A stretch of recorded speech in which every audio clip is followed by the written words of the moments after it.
You're listening to the Vint Wine Podcast, where you'll hear interviews and stories from around the wine world. From writers and critics to winemakers and sommeliers, we'll explore the people and businesses who are instrumental in shaping wine culture. Enjoy the show. Hey everyone, and welcome back to another episode of the Vint Wine Podcast. I am your host, Billy Galenko, and today we are back with one of my all-time favorite guests, Peter Leem.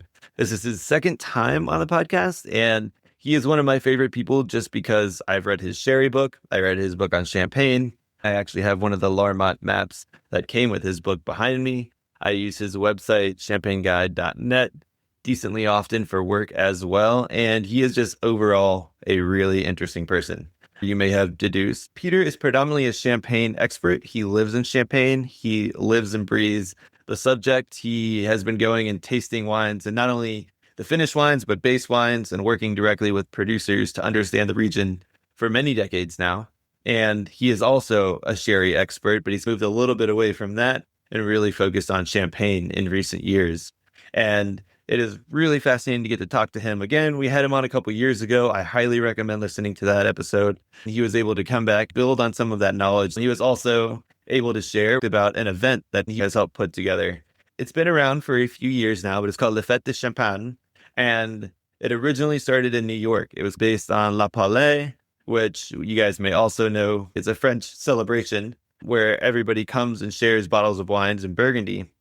This was brought over as a concept to the United States. It's been going on for a while now. Again, just basically trying to emulate that joie de vivre, that energy of sharing and enjoying wine together. They've had events not only surrounding the La Palais itself. In New York, it's expanded to other cities, but then they also have events throughout the year that are related. But as an offshoot of that was the Fête de Champagne. And that originally started, like I mentioned, in New York. And this year, it's actually in 3 cities. It's in New York, Chicago, and Los Angeles. Chicago was last weekend at the time of this release. New York will just be kicking off as you're listening to this. And then Los Angeles will be in November. I have been following this event for many years. I have been wanting to go to the event, but since it's been in New York, it hasn't really worked out for my schedule. So luckily this year, with the Los Angeles iteration coming here, I am going to go to at least one event. I'm trying to fit in 2. So if you will be going to any of these events, shoot me a message on Instagram and we can possibly say hello in person. I'm really excited. So these producers have to be invited to come. You can't just sign up. It's not just like a big Vin Expo where producers can come and reserve a booth. You have to be invited by Peter and the team, and they have very special events. So a lot of it is helping you experience champagne in a way that you may not be able to without going to Champagne itself. There's dinners with the winemakers where you get to taste back vintages, you get to taste wines with certain themes altogether, and you're really getting to taste bottles and gain knowledge that you would not be able to get unless you were really in the cellars in Champagne itself. They have not only super high quality, including back vintage champagne, they also have really top quality chefs that they partner with, and then they also have educational sessions outside of the evening events that are fascinating as well. And then on top of all of this, they have a grand tasting where you get to walk around and taste champagne from many of the top producers in the world. Again, all invited by Peter and the team.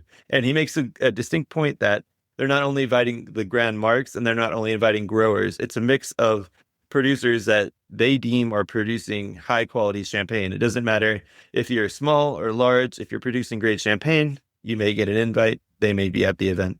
So I am really excited to be attending this year. And Peter is able to share not only a lot about the producers that will be there this year and the types of events, but then he also is able to give us an update on Champagne as a region, how it continues to evolve in the last 20 years. He gave us insight on how he thinks that 2018 was really a turning point vintage in the region, and I'll let him explain a little bit more about that. It was fascinating to hear about where Champagne is going from an expert who has seen it evolve firsthand for many decades, and then also have the opportunity with the Fête de Champagne to go and experience some of these wines as well and meet Peter. He will be at one of the seminars, and I'm sure a number of the events here in Los Angeles in November, and then he will also be at the events in New York as well.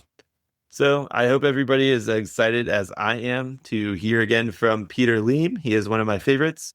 And now, without further ado, here is Peter Leem, champagne expert and author.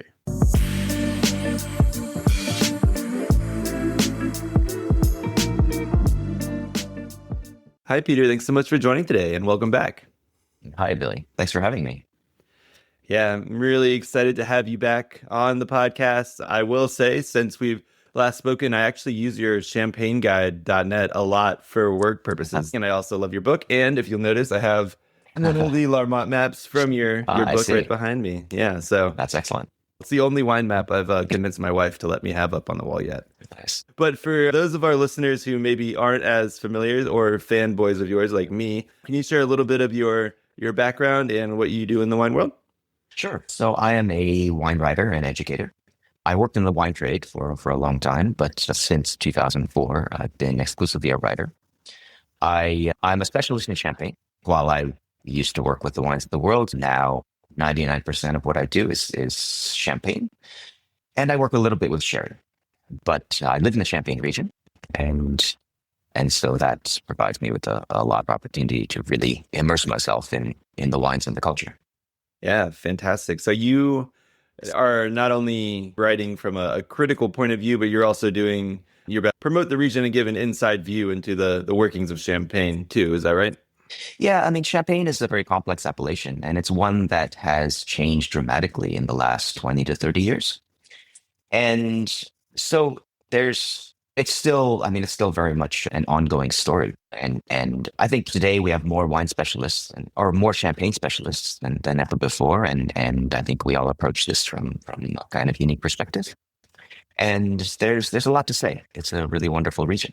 Yeah, I was going to save a little bit of the Champagne overview for the end, but I kind of want to ask one or two of these questions now. Is like, Sure. what are some of the changes that you've seen maybe in the past 5 or 10 years specifically? I know there's been a ton over the past couple decades. Yeah, it's been an ongoing story so I started in the wine trade in the mid 1990s. And my first trip to Champagne was in 1996. And I've been going every year since. And since the end of 2006, I've actually lived in Champagne. Yeah, so I've seen this evolution very much firsthand. And I always say that it really has its roots in us as a wine community finally accepting Champagne as a real wine. So when you treat Champagne as a real wine, you have to ask the same questions about it as you do any other wine, right? Questions about viticulture, about winemaking, about expression, about sense of place, whatever it is that you talk about with Burgundy or Barolo or Napa Valley or whatever. If you start asking these questions, which we didn't always used to, right, then Champagne has to answer one. And so it works both ways, right? Like from the producer side and from the consumer or professional side.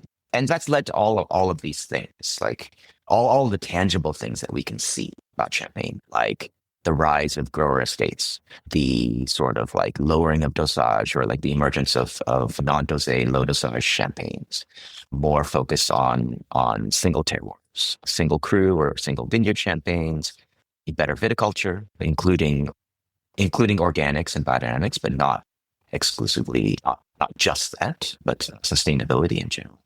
But so all of these things are, I think, symptoms of a greater whole.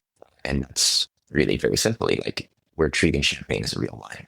I think it was on your first time you were on the podcast, you mentioned that, and I was like, who, like, in what sense, who doesn't consider it a wine? And it actually wasn't. I was at an event with something like, I guess it was a business event for one of my wife's activities here. And I was talking to somebody that I work in wine. They're like, oh, I love wine and I love Champagne. And I was like, well, see, there you go. Yeah. I was like, oh my God, people really do consider it two different things. And I was like, oh, that's considered wine, and went down a whole rabbit hole and their eyes glazed over and they didn't care. Sure. But no, I love that that's becoming more of a thing. And I think it really has. I mean, you see everywhere now Champagne being more often served in a white wine glass or maybe less often in a flute, which I think is great. People are letting it open up a little bit more. It doesn't have to just be like ice cold and fresh out the bottle.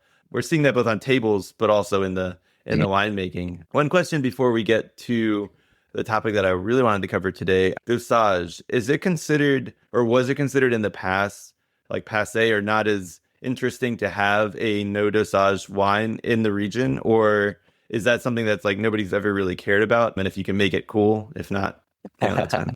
Yeah, dosage is a massive topic. And I think dosage is the single most misunderstood topic in Champagne. It's because it's sugar. we think of it as an additive. And so we think, okay, I don't put sugar in my coffee. I try and cook with as little sugar as possible. If I'm not putting sugar in my food, then why would I want it in my wine? But that's not really the way to think. That's not the proper way to think about it. But in my book, I talk about dosage being very much like salt. The function of salt in food is not necessarily just to make our food salty. It actually enhances other flavors and it brings out other expressions and allows other flavors to expand in a way that they wouldn't be able to otherwise. That's exactly what dosage does in champagne. When you have a wine with a perfect dosage, that sugar seems to completely recede into the background. You don't even read it as sweetness anymore, but everything seems to come alive. Right? Everything opens up and the wine becomes much more expressive in every way.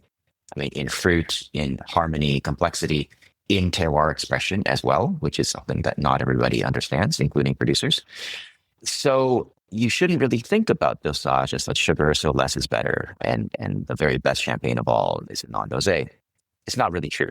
Just as every plate of food that you make requires a different kind of like level of salt, right? In the same way, every champagne will have a proper level of dosage. And it doesn't matter what that is. This is another problem with dosage, is that because it's numbers, it's easy for us to latch onto that, right? It's like 7 grams per liter, that sounds so high, I don't want that. But it really doesn't matter. It's the number itself doesn't matter. Every wine has its own balance point. It could be 3, it could be 5, it could be 9, it could be 12, it could be 0. Doesn't matter. Like the number itself is irrelevant. But it's part of the winemaker's job to find that proper level of dosage, right? And honestly, as on the consumer end, I really encourage people to not even care, not even look at this information. I used to be a huge fan of putting dosage on the label. Now, not so much. It's not really the only thing about dosage that's relevant to a consumer is it underdosed? Is it overdosed, or is it properly dosed? That's it. The number itself makes absolutely no difference. We don't go to a restaurant and ask the chef, hey, how many milligrams of salt is in this dish? I think we just don't do that. But we know if a dish is undersalted, right? Yeah, for sure. So what has the perception been of the no dosé or no dosage, no dosé wines as they've come on and been more and more possible with the climate the way it's been, or the warming? Well, a few things. One, I think winemaking has gotten better. So to be an advocate for non-dosé and low dosage for a moment, there are like people who are against non-dosé will point to wines like from the 90s and early 2000s and say, look, these wines are dead now. They haven't aged. My counter argument would be that winemaking, our knowledge of how to make non-dosé champagnes has progressed so much in the last 20 years that I think that the wines today are going to age much better than the wines 25 years ago. So there's that.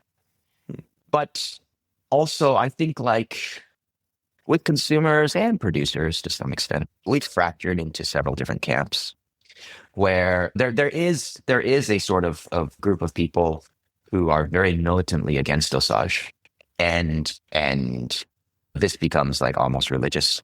And sometimes the wines are successful and sometimes they aren't. I think that there is very much this kind of cellar palate that like you on the producer side where you like what you're accustomed to. And so if they're constantly drinking these wines at 0 dosage, eventually like any kind of dosage is going to like taste sweet to them, right? And yet when you come at it from an outside perspective, then you see, well, yeah, these wines would really benefit from a drop or two of sugar. So I think that exists. I think that the very best producers in champagne, as always, I mean, they are very careful about dosage. They always do dosage trials. They'll take on a disgorgement, they'll carefully, like they'll take the same wine and bottle it with several different dosage levels and then taste them, often blind, to see where the proper dosage really, really lies. And that's a really important step. Even if your dosage ends up being the same. It's funny. So Vielmar, amazing champagne producer, right? Their dosage tends to be quite high as far as like modern champagne goes, right? It's like around 7, 8, between 5 and 8, which is unfashionable these days. But the thing is, they always do dosage trials. It always comes out the same. The wine shows, like oftentimes the wine really does show much, much better at 8 grams than it does at 5.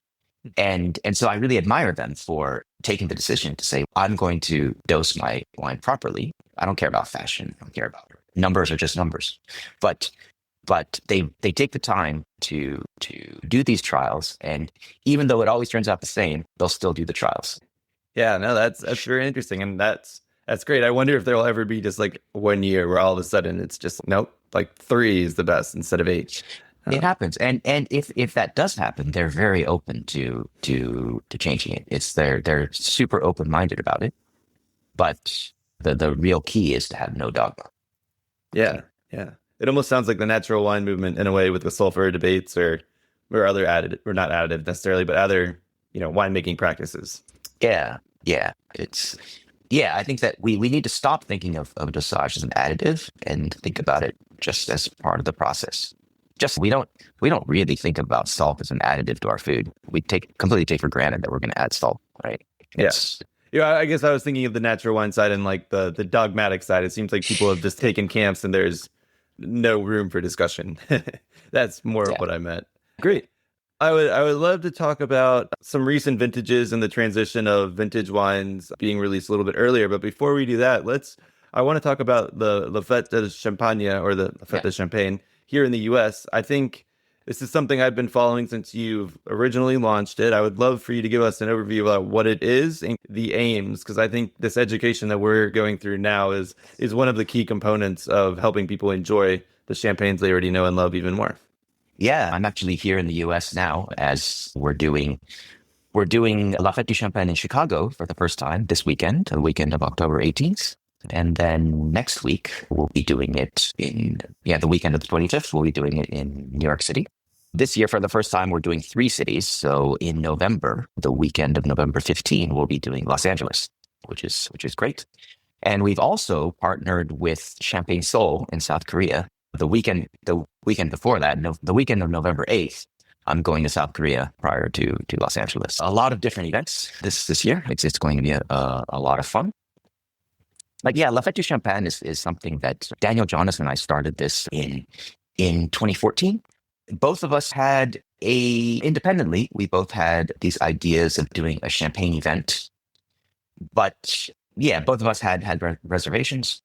We started talking about it one day. We had been friends. We met in Burgundy in like the 90s. And we knew each other. And Daniel's been running La Polée de New York, which is the Burgundy event since 2001. And so we started talking about it, and so finally in 2014 we generated this event. Our idea was really to create a celebration of champagne that was a bit unlike anything else that had come before. From the very beginning, I mean, in everything that I do, in my writing, in everything, I never make a big distinction between houses and growers. For me, there are excellent examples of both, and there are really mediocre examples of both. And so what I'm interested in is high quality champagne. It doesn't matter if it's a house, a grower, a co-op. Like if it's a high quality champagne, then that's all that matters. Obviously, there are going to be different styles. There are different characters. People work in different ways. And that's also part of what I enjoy. I like the diversity of champagne. And so I'm very nonpartisan in that sense. I like to see as much diversity as champagne has to offer. So that's what that was always a kind of underlying principle of our event. And in 2014, nobody in the world was doing this, right? So it was the very first event where you could walk into the room. And so another thing about it is that with this event, it's unlike other events in the world, it's invitation only. So we invite producers to come, and we really want a principal person involved. So that could be the owner of the estate, it could be the chef de cave, it could be like whatever, winemaker, it could be whatever, but somebody like really principally involved with that producer. So it was the first event in the world where you could come into the room and you see like Jean-Baptiste Lecaillon of Louis Roederer pouring Cristal next to Raphael Barèche, and then Richard Geoffroy is pouring Dom Perignon next to Alexander Charton. And this had never been done before. And today there are more events that mix. It's commonplace to mix houses and growers, but back then it just wasn't done. And so I was really proud about that, about kind of showing the diversity of top quality champagne. Yeah, I think that. Yeah, I was just gonna jump in there and say, I think again, also people just bifurcating wine left and right. Like I think that you've written into some connoisseurs who are almost militant and they're like, I only drink grower, I only drink the Grand Marks as well. So I think that's really cool that you just combine them. Yeah, that was always very important for us. And the format is a bit like La Poule. There's a big grand tasting on the Saturday that's a walk around tasting with all the producers involved. And then that night there's a gala dinner where the producers bring special wines of their own, but also all the guests are encouraged to bring bottles from their own cellars to share. And people bring amazing things. I mean, I can't even remember how many amazing champagnes I've drunk from like the 50s and 60s and even before. Just, I mean, people bring amazing things to the gala dinner. And then we do other dinners and lunches in the few days prior with more focus on particular producers or particular themes. And then we have a couple seminars. We do, it is intended to be an educational event. So that's very important for us. But yeah, so we've been doing it for 10, 11 years now, and it's been wildly successful. And so we're always trying to make it better and trying to involve more and more producers and trying to evolve the event. Awesome. Could you, for our listeners who may not be as familiar with the La Poule format, can you talk about maybe the original La Poule and then how it came to the US and what that sharing and kind of conviviality environment is like and how that's a nice juxtaposition with the education side of things? Yes. So La Poule de New York is based on an event in Burgundy, which is a similar idea of it's a big gathering. It's very much about conviviality, about sharing, about community. And so Daniel wanted to bring that spirit in New York. So when he initially created La Poule de New York, he invited all these top Burgundy producers to come and he created this very singular event in New York City. And we, I think, share these kind of ideals of conviviality, of sharing, of participating in community. They end up being very different events, Lafayette and La Poule. But yeah, I mean, I think I love each of them for what they are. And even today, there are a lot more champagne events in the world. I still do think that ours is different. I'm not saying that it's better or worse than any others. It's just, but ours has a really unique atmosphere, and I'm proud of that. Yeah. So this episode will go live the Wednesday before the New York one. So just a week from when we're recording. Do you want to talk a little bit about what the events that are going to be going on there? I know some are already sold out, and then maybe we'll talk about some of the particular nuances of the Los Angeles event as well. Yeah, we try and switch up events every year, and we try and feature different houses, different growers, and do different things. So this year, for the first time, we are doing 2 large events. So when I say large, I mean like our event has room for between 30 and 40 producers. And so typically that's what we've historically done. Yeah, so like the grand tasting, there'll be tables with about 40 producers. But this year, we're doing 2 big events, one in New York and one in Los Angeles. And so that allows us to essentially have twice the number of producers because the rosters are completely different. So it was a bit of a challenge to allocate like who goes where, but some people had preferences and whatever, that's fine. But both lineups are really fantastic this year.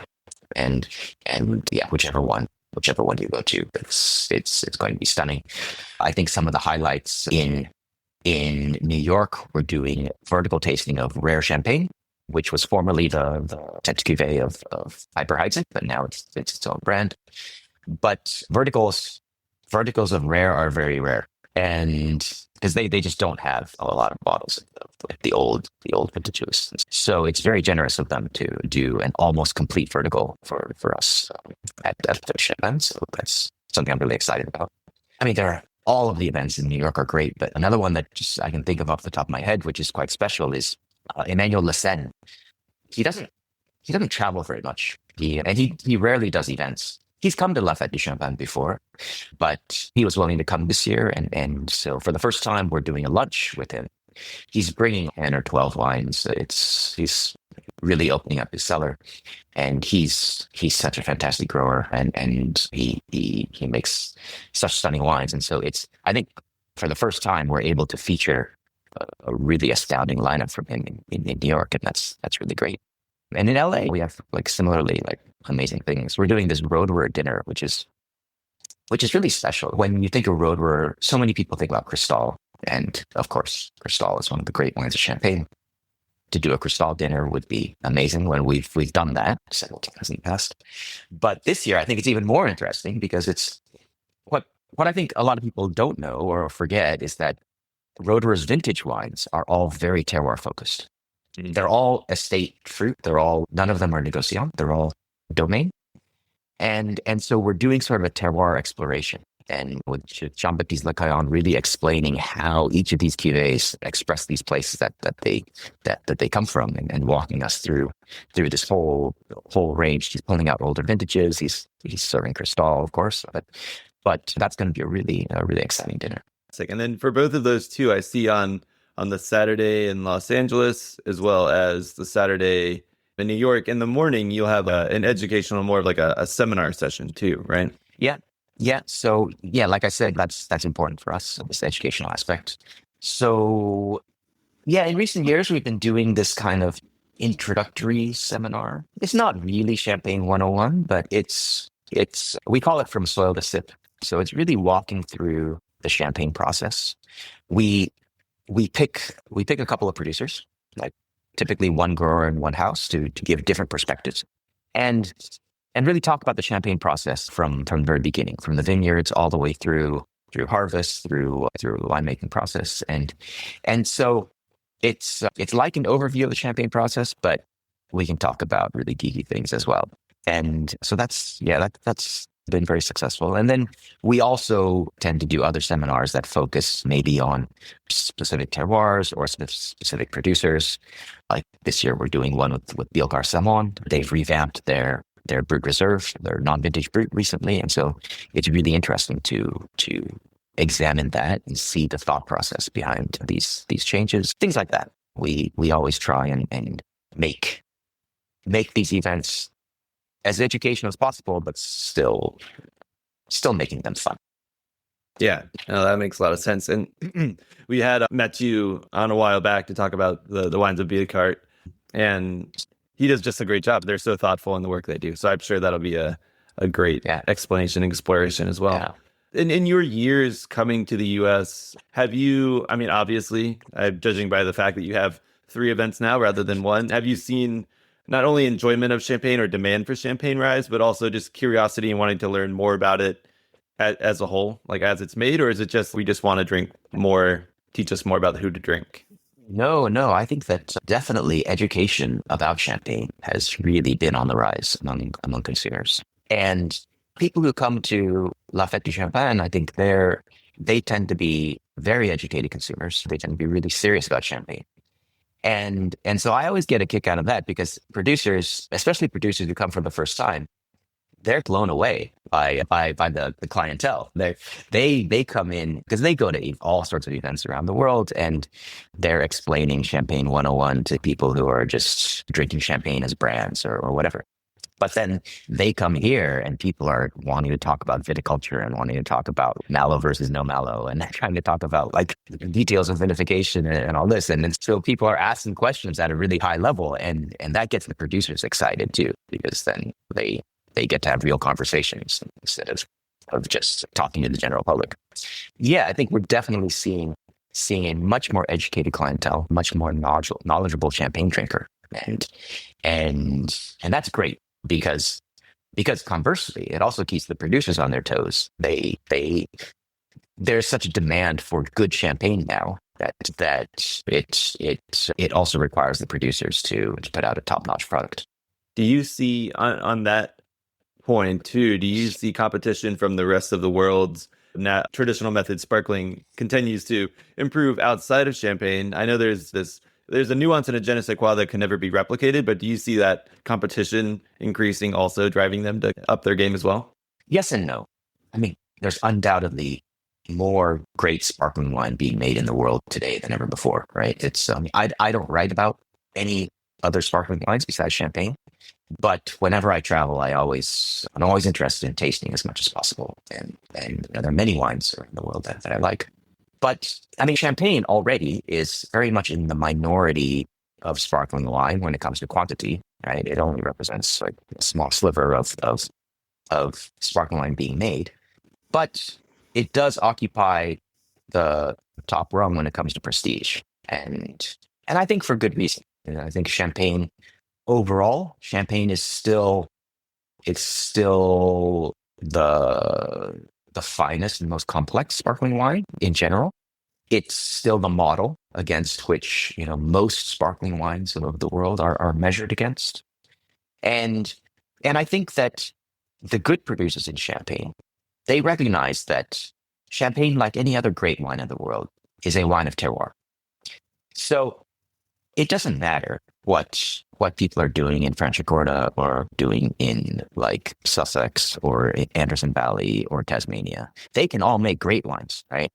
But what's really interesting, both for producers and for consumers, is if a wine from Franciacorta expresses something that's really unique about Franciacorta, or if a wine from Tasmania expresses something that's completely inimitable from Tasmania, right? It's not interesting if you make a wine like from California that tastes exactly like champagne. And so the strength of champagne is its identity. So like any other great wine of the world, right? And so I think the best producers in champagne, they don't really see other sparkling wine regions as competition. It's not that, oh, I'm so much better than they are. That's not it at all. It's that I'm making something that's unique. And nobody else outside of champagne can make what I am making, right? And so I think that's what all great wines of the world strive for. Maybe, yeah, lesser producers like more bulk champagne, supermarket champagne.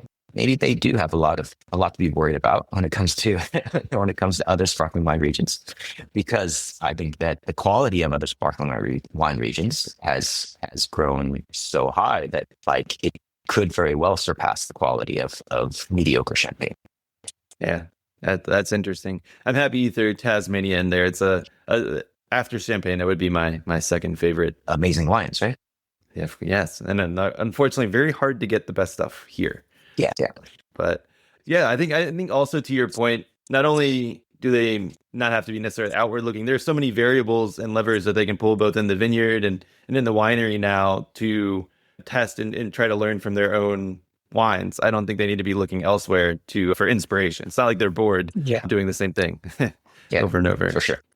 Yeah. On that note, can we talk a little bit about recent vintages? Maybe some of the vintages that are in current release, and maybe a few back vintages that are tasting or drinking right now. Yeah, I mean, so the past decade has been pretty astounding.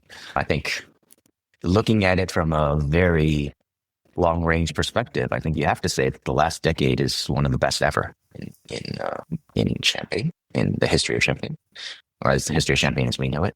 Many good vintages, some problematic vintages, and many vintages that are very different. I think that as time goes on, we're seeing that everything changed in 2018 in terms of climate. You can talk about the weather becoming steadily warmer and more extreme prior to that. So 17, 15, 2012 to some extent, going back to 2003. But in 2018, there was a really radical shift. And I'm pretty convinced that in the future, we're going to look back and talk about champagne vintages prior to, in terms of weather, in terms of climate, we'll talk about champagne vintages prior to 2018 and after 2018. It's that drastic. Wow. So I think now we're in a completely new era. Is that good or bad? I mean, I don't know. It just is. Like, we don't have a choice, so we deal with it. But so since 2018, we're seeing much more ripeness, higher sugar, higher alcohol, lower acidity. And that's not necessarily bad. I mean, we can still make good wines, and we can still make wines that have a certain elegance and finesse. but they're very different in character than they used to be.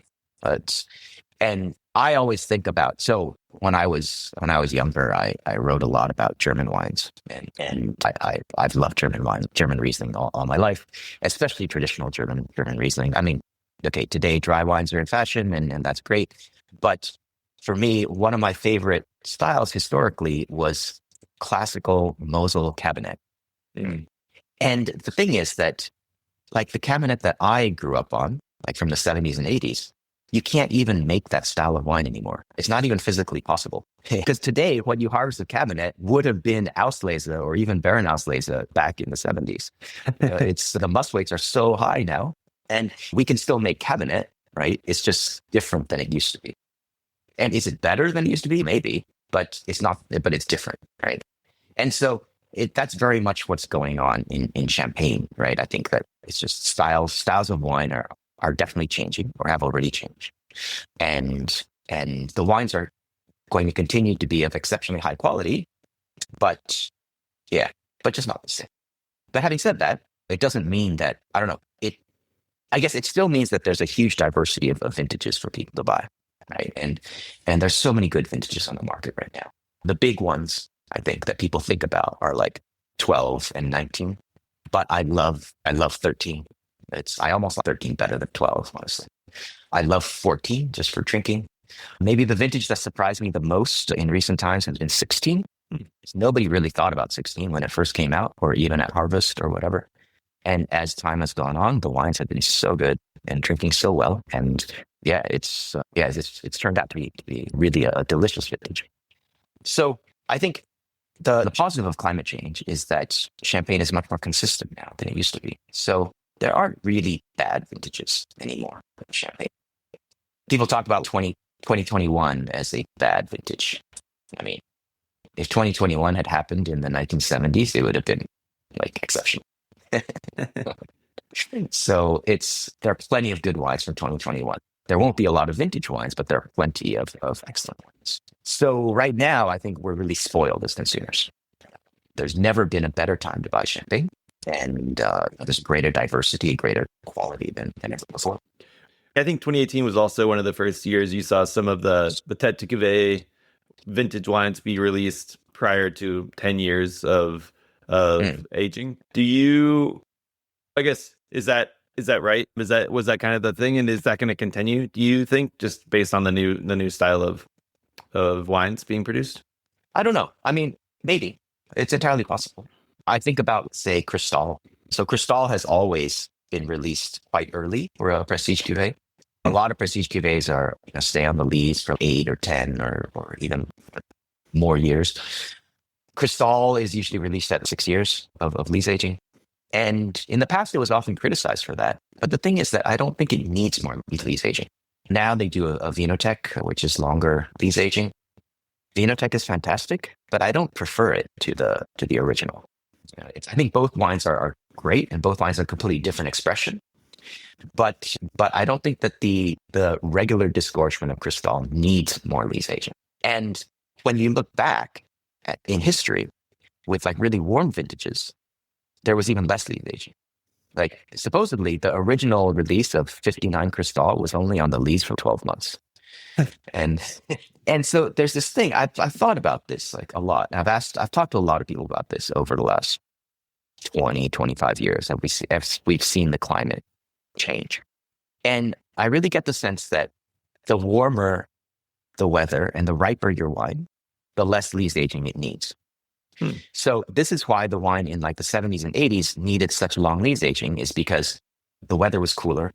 Grapes were harvested at a much, much lower level of ripeness. Right? And so it needed that long lees aging to allow the wines to put themselves together. Today, with these really high ripeness levels, you actually don't need that. You look at modern styles of wine, right? Like Voie de Sorbet or Cédric Bouchard or Jérôme Prévost. I mean, these things, they're like 15 months on the lease. Like they're really short. And I definitely don't think that Cédric Bouchard needs any more lees aging, right? He needs aging in general. Like the wines always benefit from time, but not necessarily lees aging. Right? They benefit from aging after disgorgement. And I think that we might see this more and more with Champagne in general. where the time required on these becomes a little bit shorter. Depends on the style of wine, depends on the individual wine. It's yeah, but that is that is one possible effect of climate change. Interesting. And will in your, well, I guess there's two elements of lees aging that people look for. One is like obviously putting the wine together, making it complete and balanced and expressing properly. But then the other one, some people are just looking for that brioche, toasty, whatever the characteristics you may get from lees. Yeah. Is that coming through faster in these ones that are aging for less time or on the lees, or is that something that may be a stylistic tool that people may pull in the future, but maybe we'll see less of? It's possibly stylistic because I think today, like that kind of old school 1980s long lees aging, like really, really brioche, really chewy, tactile lees sensation. You don't see that so much in many wines, and I think that character is slowly going away, being replaced by something with maybe more fruit, more complexity of fruit, and more complexity of minerality. The flavor of lees is just the flavor of lees, right? It's like the flavor of oak. Mm-hmm. It's like a good wine producer doesn't put the wine in oak in like necessarily for oaky flavors. It's to do something else to the wine, right? It brings out other things in the wine.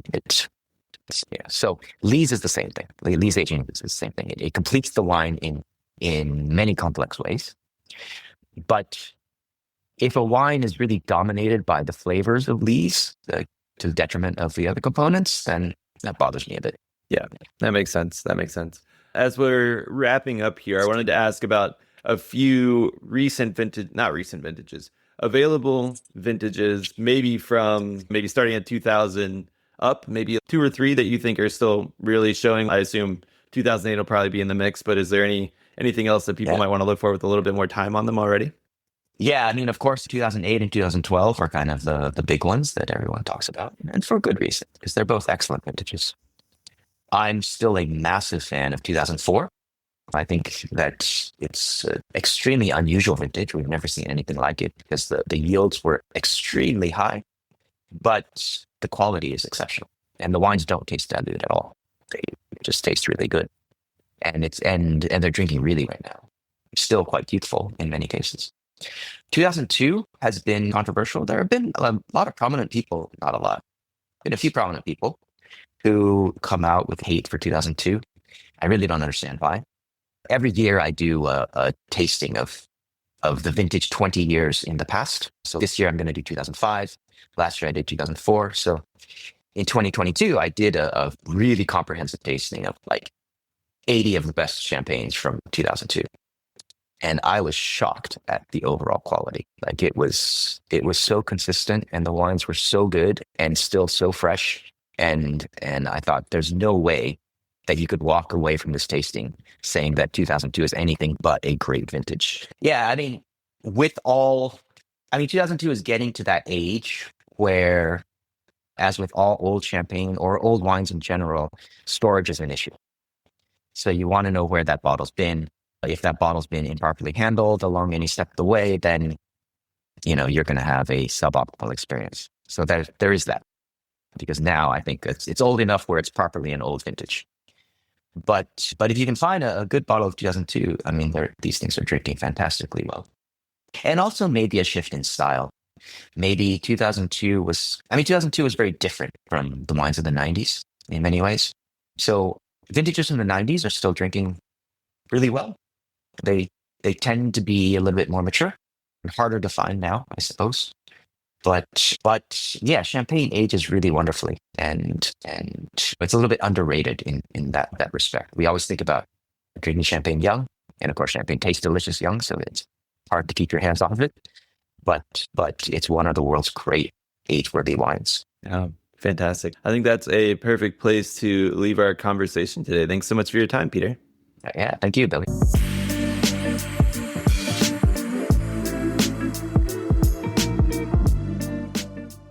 All right. That was Peter Leem, Champagne Extraordinaire. I hope everybody enjoyed the conversation as much as I did. I could talk to him for hours. He's a wealth of knowledge. Really looking forward to having him come on and talk about sherry at some point in time. But for now, if you are listening and there's still tickets left, either check out the New York Fête de Champagne that'll be happening the weekend after this is released, or check out the Los Angeles Fête de Champagne, which will be happening in November. And for us here, that is our episode for this week. We'll be back with another 5 questions on Friday and another full episode next week. Cheers.